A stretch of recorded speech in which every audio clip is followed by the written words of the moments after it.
everyone. In today's session, we will discuss about leaf modifications. We will start with leaf modifications. Now, there's one more small topic before leaf modifications, that is phyllotaxy. We'll finish our phyllotaxy and then we'll go to venation. Now, what is phyllotaxy?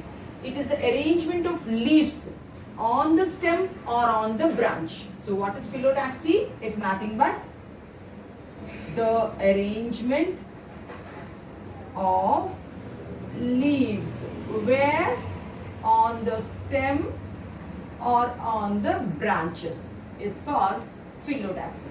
How many types of phyllotaxy are there? 3 types of phyllotaxy are there. Let us see what are the 3 types of phyllotaxy. One is called as alternate phyllotaxy. The second one is called as opposite phyllotaxy. And the third one is called as Herald phyllotaxy. There are 3 types of phyllotaxy. First one is alternate, second one is opposite, and the third one is Herald phyllotaxy. In alternate phyllotaxy, from a node, only one leaf will come.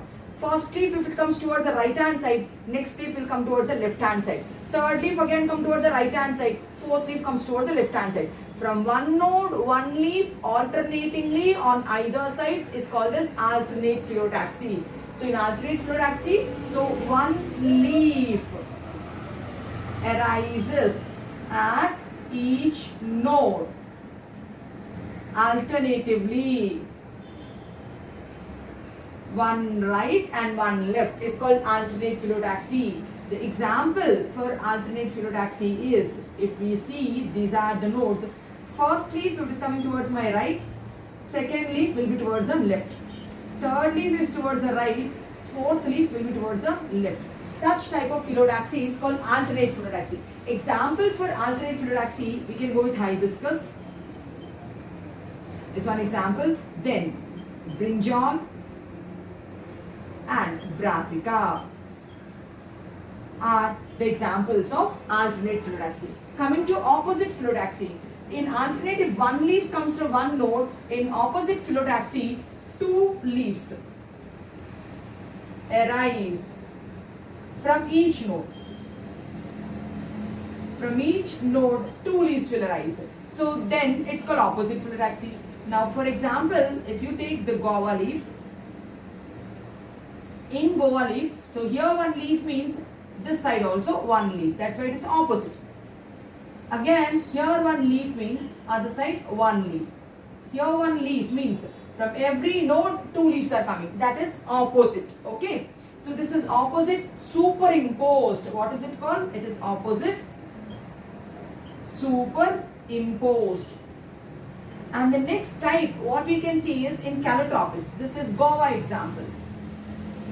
Guava is called Psidium, P-S-I-D-I-U-M, P-S-I-D. Now the second one we can go with Calotropis.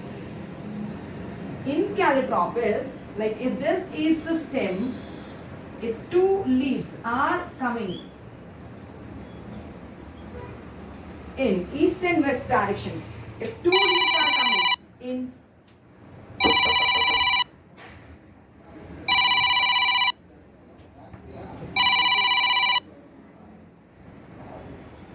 if 2 leaves are coming in east and west direction, next 2 leaves will come in north and south direction. So means in opposite phyllotaxy, 2 leaves should come from one node. So 2 leaves, if they are coming in east and west direction from one node, from the next node, the 2 leaves will come in north and south direction. So 2 leaves in this direction means, so since it's not 3-dimensional, I'll have to show here. One leaf this side, the other leaf this side. Again, one leaf this side, the other leaf this side. So next, the one leaf will be this side, the other leaf will be this side. So at every place 2 leaves are coming, but 2 in 2 directions. The other 2 will not be superimposed, it will be in other 2 directions. So that is called opposite dicaustate. This is opposite superimposed in guava. Next one is, this is Calotropis example, it is opposite dicaustate. So Alternate fluid axis, hibiscus, brinjal, brassica are the examples. Opposite fluid axis, guava and calotropis are the examples. In horary fluid axis, more than 2 leaves. More than 2 leaves. They arise from the node. Example they have given is Alstonia. We can go with Nerium also. In Alstonia, if you take a node, now here is 1 leaf, here is 1 leaf, here is 1 leaf, here is 1 leaf, and here is 1 leaf. Now from one node, more than 2 leaves are coming. Again, here is 1 leaf, here is 1 leaf, here is 1 leaf, another leaf, and another leaf. So this is called horary fluid axis. In Nerium, if you see, it's a desert plant. So in Nerium, 2 leaves on one side, 1 leaf on other side. Now next time, 2 leaves on this side, 1 leaf on this side. So this is called horary fluid axis. What is fluid axis, children? It's the arrangement of leaves or on the stem or on the branches. Alternate fluid axis, 1 leaf will come from each node. Right hand side, left hand side, right hand side, left hand side. This is alternate fluid axis. These are the examples. Opposite fluid axis, 2 leaves will come from each node. Are they superimposed or are they in 2 different directions? East, west and north, south. So guava, calotropis are the examples. Then horary fluid axis, more than 2 leaves arise from each node. Alstonia, Nerium are the examples. Now let's go to today's topic, that is leaf modifications. Now leaf actually is a food factory, it will prepare the food. Apart from that, leaf can get modified to take up many functions. Then that is called as leaf modifications. Now if we have to discuss about leaf modifications like stem and root, leaf also exhibits different types of leaf modifications. We'll discuss one by one. The first type of leaf modification is leaf getting modified into tendril. Leaf getting modified into tendril. What are the characteristics of tendril? They are thin, they are wiry, they are sensitive structures, they coil around if they see any support. So what are the characteristics of tendril? They are thin, they are wiry, and they are supportive structures. Supportive structures which are modified leaves. They are developed from modified leaves. That is called leaf tendril. They coil around the support. Now, what are the examples we can give for modified leaves? If you take the first example, Lathyrus. Children, in Lathyrus, the complete leaf is modified in tendril. Here we go. The complete leaf is modified into tendril. Then, at the axis of the leaf, at the leaf base, stipules will be there. A small leaf-like structure, stipules. Now, in Lathyrus, since the leaf is modified into a supportive structure, climbing structure, tendril, then who will do photosynthesis? The stipules will become leaf-like. We call them as folio stipules. Here, this is the leaf. This is a tendrilar leaf. Since the leaf is modified in tendril, who will do the photosynthetic function? Folio stipules. So this is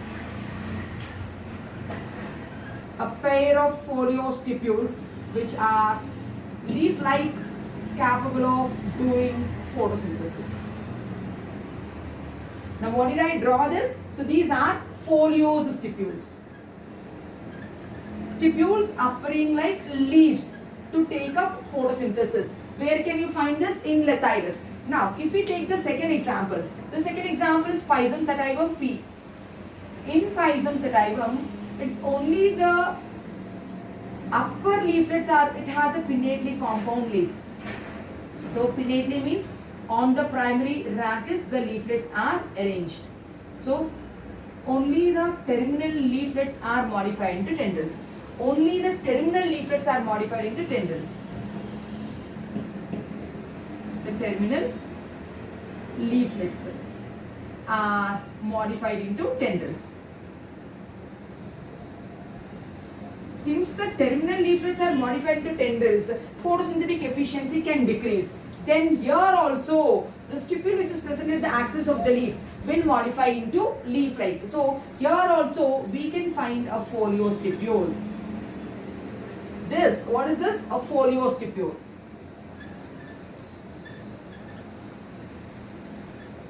This is a foliostipule. Here only a part, few leaflets are modified in tendril. Here the complete leaflet is modified into tendril. Then if we see, the entire petiole will be modified tendril in clematis. Next example is clematis. In clematis, this is the plant. This is a plant and this is a petiole. The complete petiole is modified into tendril and this is the leaf. So if any support it gets, around the support it coils. So in clematis we can tell the complete petiole is modified into tendril. The complete petiole is modified into tendril here. Let me write down here. The complete petiole is modified into tendril here. Now if you take another plant, Gloriosa. In Gloriosa, the leaf tip is modified into tendril. Let us draw that also. In Gloriosa, I am telling the leaf tip is modified into tendril. Now if you have to see the Gloriosa plant, this is a Gloriosa leaf. The leaf tip, see how it's modified in tendril. Again, here is the Gloriosa leaf. The leaf tip. Again, Gloriosa leaf, the leaf tip is modified into tendril. So, the entire leaf is modified into tendril, children, in Lathyrus. The terminal leaflets are modified into tendril in Pisum. The petiole is modified into tendril in Clematis. The leaf tip is modified into tendril in Gloriosa. And if you see, the stipules are modified into tendrils in Smilax. In Smilax, I am telling the stipules are modified into tendrils. Now if we have to draw the Smilax leaf,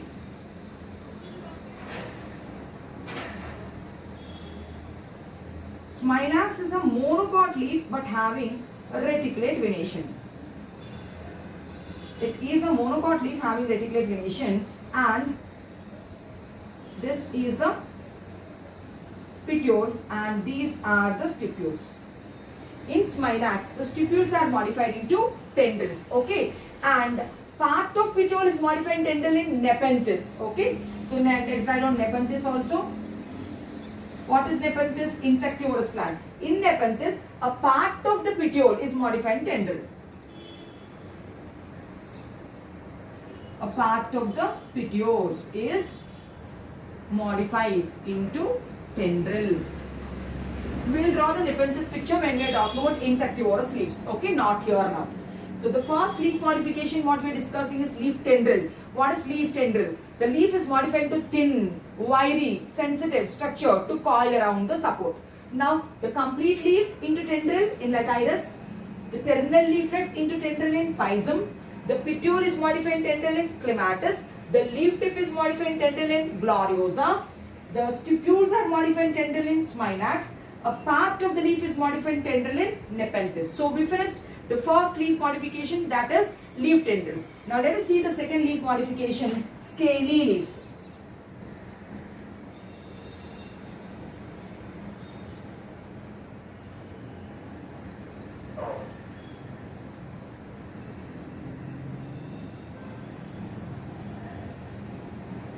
So if we have to list one by one here, the first leaf modification is leaf tendril. Under leaf tendril, complete leaf. Example, Lathyrus. Some leaflets. Example, Pisum. Then petiole, complete petiole, Clematis. Then a part of petiole, Nepenthes. Part of petiole is Nepenthes. Stipules, Smilax. Leaf tip, gloriosa. All these are the examples of leaves modifying into tendrils. Now the second modification I told, scaly leaf. What is the second one? Scaly leaf or scale leaf. If you see onion, when you are peeling that pink color wrapper, that is a scaly leaf. In rhizomes, in ginger and in turmeric, what we peel off is a scaly leaf. In potato also, at the axis of the eye, what we see is a scaly leaf. So scaly leaves, what are they? Scaly leaves are modified, dry, sometimes colorless. They are membranous structures. They protect the inner stem. So what can we write for scaly leaves? So they are membranous, dry, colorless structures. Where are they seen? They are seen in rhizomes. Example for rhizome, ginger and turmeric. They are seen in corn, colocasia and yam. They are seen in bulbs. They are seen in tubers, covering the potato tuber, covering the onion and garlic bulbs, covering the colocasia corn, covering the ginger and turmeric. We can find the scaly leaves. Okay, this is second type of leaf modification. Now the third type of leaf modification is spiny leaves. The leaves are getting modified into pointed structures which are called spines. They are pricky. The spine is meant to reduce the rate of transpiration. So means xerophytic plants, desert plants, the leaves are modified into spines. Spiny leaves are meant to, what are they meant to? They are meant to reduce the loss of water, to reduce the rate of transpiration. They are meant to reduce the rate of transpiration, loss of water. Where do we find spiny leaves? We find it in cactus plants. Like you can take the example of Opuntia, Euphorbia.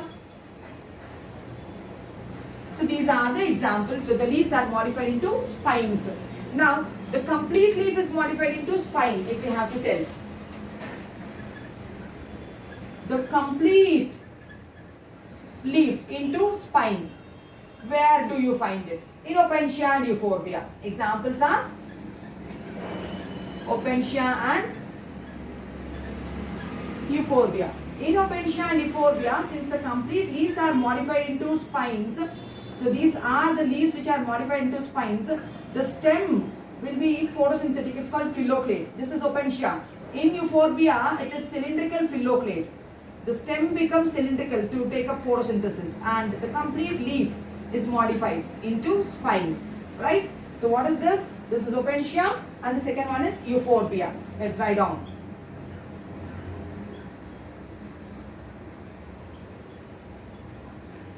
Now, in aloe vera, the margins are modified into spines, and the tip is also modified into spines. If you have to see aloe vera leaf,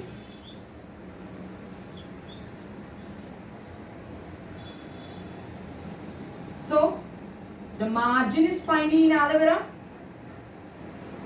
The tip is also spiny. So we can tell what is this? This is aloe vera. In aloe vera, the margins of the leaf are spiny. The tip is spiny. In argemone, the margins are spiny. Next one. Another plant, argemone. In argemone, if you see, the leaf will be like this. This is a spine. This is a spine. This is a spine. So the complete zigzag margins of the argemone plant are modified into spines.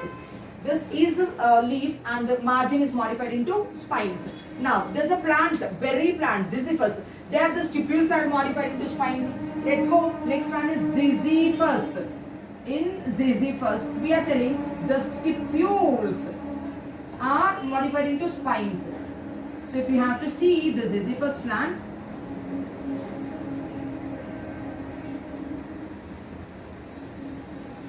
this is a Ziziphus plant. Here are the stipules. The stipules are modified into spines in Ziziphus plant. Now, which portion of the leaf is modified into spine also we are checking. Here the complete leaf in Opuntia and Euphorbia, the complete leaves are modified into spines.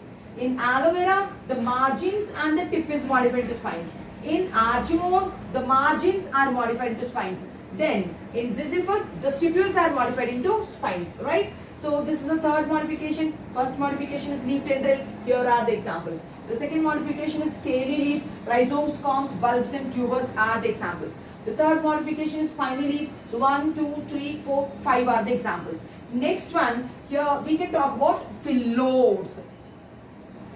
The fourth type of leaf modification will be phyllodes. We can see it in Australian acacia. So the fourth one is phyllodes.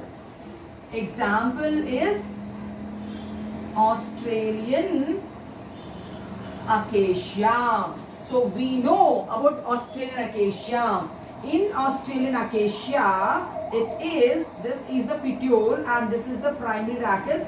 On the primary rachis, so these are the secondary rachis. On the secondary rachis, the leaves are arranged. On the secondary rachis, the leaves are arranged. Now, what happens? In Australian acacia, the leaves are short-lived. So, the leaves are short-lived. They'll fall off soon. So, when the leaves are falling off soon, then who will take up the photosynthetic function? That is the question. Now, this is a younger leaf which is having all its leaves. Now, after few days, if you see, 2 leaves it will lose, next 2 more leaves it will lose, next 2 more leaves it will lose. So, when this is losing the leaves because they are deciduous, then the rachis will turn or the petiole will turn into photosynthetic structure. Now, see, it is swelling up. Who is swelling up? The petiole or the rachis is swelling up, swollen to take up the photosynthetic function. So, it might have terminal leaflets. Afterwards, even this will not be there. Only this will be there. It is a swollen petiole. Now, this swollen petiole, who is doing photosynthetic function, is called as phyllodes. It is doing photosynthetic function. Is called phyllodes. Example for phyllodes is Australian acacia. So, first leaf modification, children, leaf getting modified tendril for support. Second leaf modification, leaf covering structure called scaly leaf. Third leaf modification, leaf protective structure, spiny leaf. Next leaf modification, the leaf which is doing photosynthesis, that is called phyllodes. Australian acacia is an example. Next, we will see the fifth one, reproductive leaves. So, let's go with the next one, fifth type. It is called reproductive leaves. That means actually leaf is a vegetative part, but there are some places where buds are there. From the buds new plants will come, so they are called adventitious buds then. So then that is called reproductive leaf. Now if you see bryophyllum, in bryophyllum plant, the marginal buds, here at the margins it has buds. The marginal buds will develop into new plants. So here is one plant, and when the wind blows, when these plants, small plants fall down, they will become new plants. So here the leaf margin is helping in vegetative propagation. So it is bryophyllum. Then one more example is there, Scilla. In Scilla plant, the leaf tip has buds. Here is the tip. Only the tip, not the entire margin like bryophyllum. Only the leaf tip has marginal buds.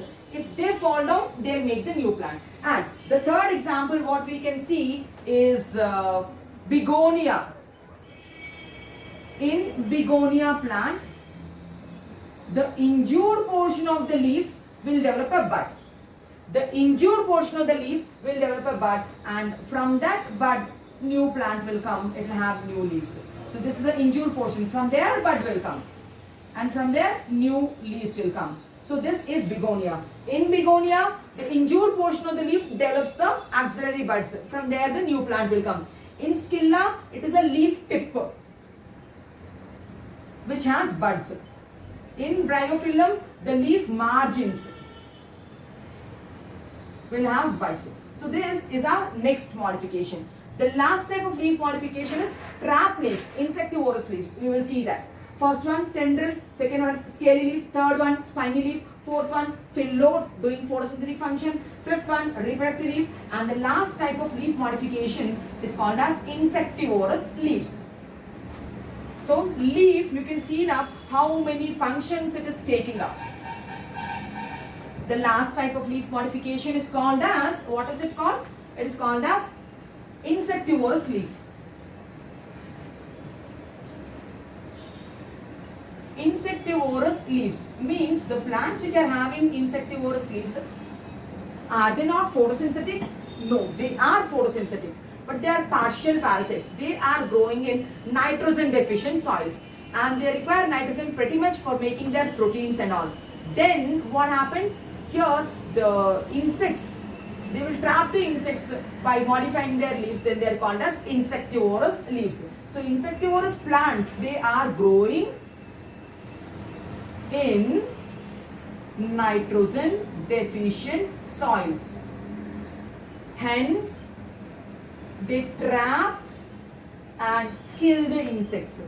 They kill the insects. They have digestive glands, they kill the insects and they take the nitrogen only, but they are photosynthetic. Examples for insectivorous, one is Nepenthes. Nepenthes is commonly called as pitcher plant. Now, pitcher plant means it is having a pitcher. So we will see the picture of Nepenthes. The proximal portion of the Nepenthes is leaf-like. The proximal portion of the petiole is leaf-like. So we can call it as a winged petiole. The distal portion of the petiole of Nepenthes is tendrilar. And from here, the pitcher will come. From here, it is having the pitcher and it is having the lid. And here, nectariferous glands are there. So, the proximal portion is winged petiole. The next portion is tendrilar petiole. And the lamina is modified into pitcher. And the leaf tip is modified into lid. And the leaf margin has nectariferous glands to trap the insects. And inside the pitcher, it has digestive glands. They secrete digestive juices. If the insect comes, it will die. If the insect comes, it will be trapped by this digestive juice. So here is our first example, which is Nepenthes. So what are the modifications we can find in Nepenthes? The proximal portion is modified. Petiole is modified into winged petiole. The next portion into tendrilar petiole. The lamina is modified to pitcher. The margin of the lamina is modified to nectar glands. And the leaf tip is modified to lid to trap the insects. Next, we can take another plant which is called as Utricularia. Utricularia is commonly called bladderwort. It is an aquatic plant. It is an aquatic plant. So the plant will be there in water. Some leaves are modified into bladders. Some leaves are modified into bladders and they have lids also. So the lids will open to take the zooplanktons inside. So if the insect comes inside, so it will be digested. So in Utricularia, which is called bladderwort, it is as an aquatic plant, it has bladders inside. Okay. Next plant we can take is Drosera.